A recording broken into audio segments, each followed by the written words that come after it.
아니 지금 댓글 하나 올라왔는데 제가 한번 소개해드릴게요. 기쁨 두배님께서는 윤석열 대통령 명예가 있냐, 보호받을 명예가 있냐, 요 사건에 한해서. 그러니까 이런 식으로 이게 너무 어색한 사건이다라는 거예요. 근데 지금 우리 봉지욱 기자님 재판을 받고 계시니까 상당한 좀 고초를 겪고 계시는데 좀 더 제가 질문을 좀 이어가면 최근에 이런 일이 있었습니다. 그 체코 유력 일간지 블레스크에서 김건희 여사를 사기꾼으로 보도를 했다가 이제 삭제를 한 예가 있었는데요. 이게 오마이뉴스에서 이제 그 물어본 거죠. 물어봐서 삭제를 한 건데 이 사안 좀 어떻게 보셨습니까? 우리 대사관이 그 일을 좀 했다라고 하는데 봉 기자님 좀 어떻게 보셨습니까? 근데 저희한테 한 거 보면 네. 체코 언론을 상대로 또 명예훼손 소송을 하든지 이 영장 쳐야 되는데 해야 될 거 아닙니까? 인터폴 수배해야 되는데. 아니 지금 본인 그 김건희 여사의 명예를 지금 훼손했다고 볼 수 있잖아요. 지금. 그렇죠. 아 이건 너무 큰 명예훼손. 그 윤석열 부부 입장에서는 그렇죠. 그렇게 하면 되는데 또 그렇게 못 하겠죠. 근데 이거는 말도 안 되는, 이건 국제적인 망신이 된 거잖아요. 예. 지금 보니까 오마이뉴스에서 취재를 잘했더라고요. 그 블레스크에 직접 연락을 해서 확인을 했기 때문에 처음에는 뭐 수정해달라고 대사관에서 했다는 건데 예. 그게 아니라 처음엔 삭제해달라고 했다는 거 아닙니까? 삭제 요구인데 이제 삭제가 안 되니까 수정이라도 해달라고 한 것 예. 같은데 이게 진짜 국제적인 망신이죠. 그러니까 여기서 하던 버릇을 밖에서 똑같이 하면 아하. 어떻게 되겠습니까? 안에서 새는 네. 바가지가 밖에서도 샜다라는 말씀이시고 그 블레스크 부편집장이 이런 얘기를 합니다. 다른 누군가에게 불편하게 들릴 수 있는 기사들이 있을 수 있다는 점은 이해한다면서도 하지만 그것이 저널리즘이다라고 답을 하고 있거든요. 이분의 말씀 맞지 않습니까? 블레스크 그러니까 저희 뉴스타파가 말씀? 지향하는 바가 바로 이런 거거든요. 예. 저희 뉴스타파가 지향하는 저널리즘은 국민에게 봉사하지 권력자에게 봉사하지 않습니다. 예. 권력자를 그 감시하고 비판하라고 저희 뉴스타파의 여러 그 국민들께서 후원을 해주시는 거고 지지를 해주시는 거거든요. 예. 그거는 뉴스타파뿐만이 아니라 저널리즘의 기본 원칙이죠. 네. 이 부편집장의 말씀 요거 굉장히 공감되지 않습니까? 아니 공감되고 사실은 예. 뉴스타파는 예. 조금 민주당도 뭐 그렇게 편하게 생각하는 언론은 아닙니다. 민주당 입장에서도 그럼요. 뉴스타파는 그냥 짤 없습니다. 뭔가 문제가 있다가 예. 하면은 막 쫓아와서 이거 어떻게 된 겁니까 물어보고 정말 그 폐부까지 취재하는 데거든. 저희도 좀 예. 불편할 때가 많아요. 그러니까 아무래도 진짜. 언론과 권력의 관계니까. 아니 그러니까 뭐 이렇게 뭐 좀 이렇게 친하다고 어떻게 사바사바 그런 언론이 아니에요. 뉴스타파는 그냥 자기 갈 길 가는 거예요 여기는. 마이웨이구나. 그래서 마이웨이. 저희가 윤석열 예. 대통령과 검찰이 뉴스타파를 저렇게 건드렸을 때 예. 속으로 너희들 한번 맛 좀 봐라.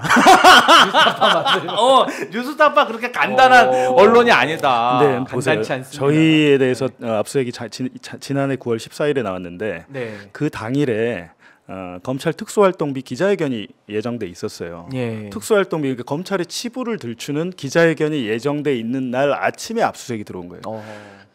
도이치모터스, 지금 그 시청자 여러분들 잘 모르실 텐데 김건희 여사 도이치모터스 사건이 시작된 시발점이 된 기사가 뉴스타파입니다. 예. 뉴스타파 시민보 기자가 4년 전에 예.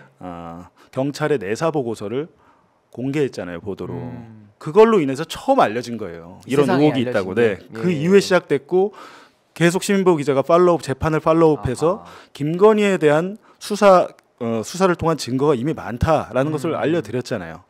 본인이 직접 증권사에 전화를 했다든지 이런 녹취록까지 다 저희가 공개를 했는데 예. 그러니까 당연히 김건희 여사 입장에서는 그것이 불편할 것이고 또 제가 JTBC 했을 때 대선 당시에 탐사팀장 하면서 김건희 여사의 박사 논문 표절뿐만 아니라 석사 논문 표절 그리고 김건희 여사의 무속 심취 그런 정황 그런 것들을 다 보도를 했었거든요. 더군다나 이제 그렇게 되니까 제가 그냥 전에 듣기로는 시민보 봉지욱 너무 미워서 수사한 거다 그렇게 들었어요. 제가 봐도 뉴스타파의 기사를 저희가 항상 읽었거든요. 예. 제가 이제 검찰 독재 정치 탄압 대책의 실무자로 활동한 그 2년 동안 읽으면은 굉장히 좋은 자료들이 많습니다. 그럼 저희가 이제 국회 자료 요구를 하든지 좀 더 활동을 해서 저희가 이제 입장문이나 기자회견을 작성을 하면은 왜냐하면은 뉴스타파가 정말 좋은 기사를 쓰면 다른 언론들이 후속 보도를 해야 되는데 후속 보도가 없어. 그 뉴스타파 기사만 딱 하나 있는 거야. 그럼 이렇게 좋은 내용이 알려져야 되잖아요. 그럼 저희가 이제 기자회견을 합니다. 그 주로 입장문을 언제 내냐면 저희가 일요일 날 냅니다.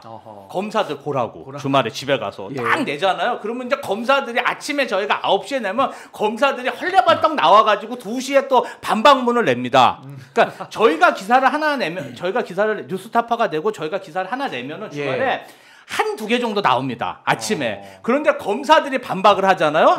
그러면 한 20개 나옵니다. 30개 그냥 양이 비교가 안 돼요. 도배가 양이. 돼요. 이제 그걸로 사람들이 아는 거죠. 그렇게 저희가 뉴스타파 기사를 홍보한 적도 있습니다. 아하. 근데 뉴스타파가 워낙 그 권력의 어느 진영을 떠나서 항상 지금까지 일관되게 정말 권력만을 좀 감시해온 그 길이 있기 때문에 아마 그게 좀 시민 중심의 그런 좀 언론사 내지는 국민적 신뢰를 쌓은 좀 배경 아닌가 이런 생각이 좀 들고 아마 그 길을 앞으로 계속 가시지 않겠습니까?